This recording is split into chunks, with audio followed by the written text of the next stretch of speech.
All right, let me just say, starting my monologue off, I got to tell you, I have lived a full life, and I know it. A crazy life sometimes, but a full life. I've had more adventures, man. Maybe one day I'll write a book, but there are some things that I experienced that I look at in terms of the things that are in the news today, and I'm thinking, why did I have to go through that if nobody else does now? Let me tell you what I'm talking about. So I found myself thinking, if they just treat our money like they knew it was our money, you know what I mean? Sometimes it's painfully obvious that politicians have totally forgotten that they are not dealing with their money. Politicians and bureaucrats, I guess, really. They're not even dealing with the government's money. They're working with our money. If they would only give the same care, concern, and demand for accountability that they would to their own personal bank accounts, then I guarantee you it'd be a different fiscal world in which we all live. But we're finding out more and more that they too often don't. They see numbers on a page. Meh, it's just money. So a story broke last night that I believe is going to send shockwaves through the government. Somebody may go to jail. Former Congressman Lee Zeldin, he made a breakout announcement that in his new capacity as the head of the Environmental Protection Agency, the EPA, that he immediately wanted to know more about a viral video that surfaced last month. You may have seen it. The video was of a Biden EPA political appointee talking smack about how they were tossing gold bars off the Titanic, he said. Tossing gold bars off the Titanic. Rushing to get billions of your tax dollars out the door, basically, before Inauguration Day. Folks, those gold bars were your hard-earned tax dollars, and tossing them off the Titanic meant that the Biden administration knew they were wasting it. What Zeldin just announced is staggering.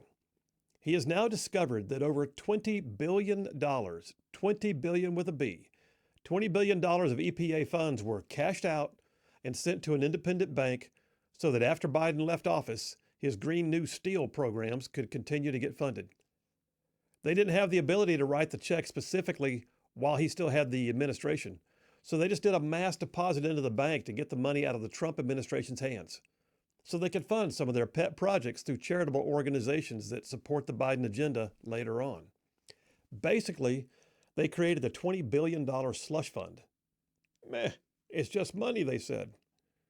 Zeldin is working right now trying to claw it back, and he needs heads to roll. I mean, I can't imagine somebody not going to jail for this. But lest we think for a second that it's just liberal causes, let me tell you, no, there's some real activity going on in the new Trump administration. They're even asking for bipartisan belt tightening. A special organization founded by the Reagan administration and known as the National Endowment for Democracy, the NED. The NED is supposedly an independent nonprofit dedicated to bolstering democratic institutions worldwide. Gives out thousands of grants annually for non-governmental initiatives across more than 100 countries. And yes, it's primarily funded with U.S. tax dollars. And the neocons in D.C. are clutching their pearls as Trump puts a spending freeze in place, putting a hold on tens of millions of dollars to the NED. Never mind that the NED has also been accused in recent years of becoming just another liberal slush fund like USAID did. But you know, meh, it's just money. Look, those are tax dollars. And I know that running government costs money. I've been in that position, sure, as a state politician, working on appropriations and passing state budgets. But it was still billions of dollars. At one point, I was the vice chair for the General Fund Budget Committee for Alabama. Later, I became the chairman of one of the largest committees in the state Senate, called the Committee for Fiscal Responsibility and Economic Development. But the place where I really found myself sweating bullets over somebody else's money was in Baghdad. In 2004, I was attached to an infantry battalion in central Baghdad. And as part of my duties, in the middle of all of our combat operations and getting mortared and dodging IEDs and all of that, I was also the pay agent on numerous rebuilding and governance projects in our area. Basically, in an effort to help rebuild war-damaged infrastructure and facilities, mostly to help overcome decades of Saddam's neglect. So the international communities were pouring tons of cash into Iraq to help stabilize and regenerate it. And me personally, I oversaw millions of dollars worth of projects just in my area of operations alone. But here's the difference. Here's the difference between me and the knuckleheads who create slush funds in D.C. Me personally, I had to sign for every single penny, and if 1 cent was missing, you know who was on the hook to repay it. I mean, no pressure, right? Look, I actually had a safe in my hooch on the fob. It was a good-sized safe, about like a small refrigerator. I kept it covered with an old camouflage poncho liner, and I put stuff on top of it to make it look like it was some kind of makeshift table. Only 2 people had the key, myself and the battalion XO. At one point, I had over $750,000 in cold hard cash in that dang safe at the foot of my cot, right there in the middle of Patrol Base Volunteer. And drawing the funds, that was an adventure in itself. It was an hour or more to get over to Division Main at Liberty, to Camp Victory, to the finance office. And my team would have to suit up and load up our upper armored Humvees, gather up our security detail with additional 4 gun trucks, basically the equivalent of a platoon-size element of Joes locked and loaded.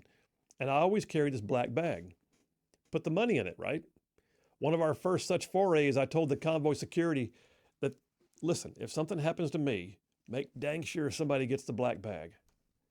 I found out later on that the black bag became kind of infamous. It had a mystique. The guys in the detail would always speculate what I had in the black bag. Man, let me tell you, I'd go in there to draw those funds. It was a nerve-wracking experience. Hey, sir, Major Williams, I'm here to draw funds for Rasafa district projects. Yes, sir. How much was it this time? I'm approved for $227,000. Okay. At which point the guy would go in the vault and come out carrying bricks. Like actual bricks of cash. I assume you want to count it all? Yeah. Okay, these bundles are straight from the U.S. Mint. These are unbroken. They still bear the seal of the Mint intact. Each of these bricks is certified to contain $10,000. In my mind, I'm having a fit. But I just go, roger that. And then he shows me one that had a broken seal. Yeah, we ought to count this one, I guess. You think? So he drops a thick 5-inch stack of $100 bills in a counting machine, and it speeds through it in seconds with a digital readout telling me the amount. And I just looked at him and said, do it again, please. And I asked him, he did. And then I asked him to do it a third time. And then he gave me the forms. He had me sign for every last dime personally, under penalty of personal guarantee that I would be compelled to repay any unaccounted for funds.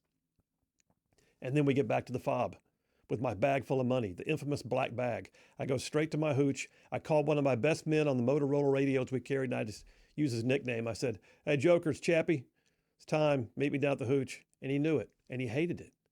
Oh, God, he'd say, Roger, sir. And he and I would recount every bill, label the stacks, seal them in envelopes, lock them in the safe. It was like we were handling nuclear launch codes for SAC-NORAD. Every project got paid, though. Every project got photographed and double receipted. To this very day, y'all, I still have all the paperwork showing that I cleared finance without losing a penny. And that was 20 years ago. I tell you all of that partly for entertainment, but also really partly because the therapeutic value of talking it out is good for me. But the point is, too, I knew it wasn't my money. I also knew that I had to fully and completely account for it if anything went missing. And I knew there were some serious repercussions if I didn't get it right. Wouldn't it be something if politicians and bureaucrats handled our tax dollars that way? What if they were to have the same sense of dread and responsibility and personal ownership over the expenditure of our tax dollars that was entrusted to them? Wow, it'd be a game changer, right? Budget processes would be hyper-focused on accountability and balancing the budgets. Earmarks would become the equivalent of the black bag with designated funds being fully accounted for. And I know it's a bit of a fantasy to talk about it that way, I know. But accountability and a sense of ownership, those are not too much to ask. We literally entrust elected officials to appropriate funds that we send them. Is it really too much for us to ask that they should feel a great burden of responsibility? Apparently, the U.S. government is willing to take a lowly Army major like me when I was in Baghdad and put me on the hook for each and every red cent and threaten my career with destruction if I didn't turn it all in. And I can tell you, that's both a burden and it was also a source of pride when I got it done right. And we need some of that in city halls, state houses, and certainly in the U.S. Capitol. But too often they just see the numbers on paper and they go, meh, it's just money. And they spend it how they want and they create slush funds. And that's a wrap for the Right Side Way.